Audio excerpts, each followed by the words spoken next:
জয় জগন্নাথ। রথের শুভেচ্ছা সবাইকে। রথের দিন সকাল থেকেই বৃষ্টি শুরু হয়ে গেছে, কিন্তু মেয়ের বায়না রথ তো সাজিয়ে দিতেই হবে, তাই সমস্ত ফুল টুল নিয়ে এসে বাবা বসে পড়লো রথটাকে সাজিয়ে দিতে। রথটা আগেই ছিল, সেটাকেই আবার সুন্দর করে সাজিয়ে দেওয়া হলো। তিনতলা রথ, তিনটে জগন্নাথ বলরাম সুভদ্রার মূর্তি দিয়ে সুন্দর করে সাজিয়ে দেওয়া হলো। মেয়ে তো খুশিতে আনন্দে নাচতে শুরু করেছে, কিন্তু এদিকে বাইরে যে প্রচণ্ড বৃষ্টি, এই যে হচ্ছে রথের ফাইনাল লুক, যেটা আমি সুন্দর করে পুজো দিয়েছিলাম। তারপরে উনি আবার একটু ফুল টুল দিয়ে একটু ছবি তুলে দিলেন। এই দিনগুলোই কিন্তু ভীষণ সুন্দর, মা হিসাবে বেশ ভালো লাগছে। দেখুন সুন্দর করে আমি যেভাবে দিয়েছিলাম সেভাবেই করার চেষ্টা করছে বলে হেসে ফেলেছে।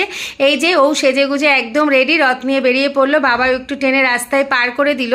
যেই বেরিয়েছি সেই বৃষ্টি, বাবা বাইকে করে দিয়ে এলো। স্নেহা বলে ওর যে বন্ধু আছে তার বাড়িতে সবাই মিলে একটু ঘোরাঘুরি করে আবার বৃষ্টিতে ওদের বাড়িতেই চলে এলাম। আর ওর বাবা কাশি বাজাচ্ছে, যেটা দেখে ওরা শুধু বলছে বন্ধ করো। কিছুটা ছবি তুলেও নিলাম, এটা কিন্তু বেশ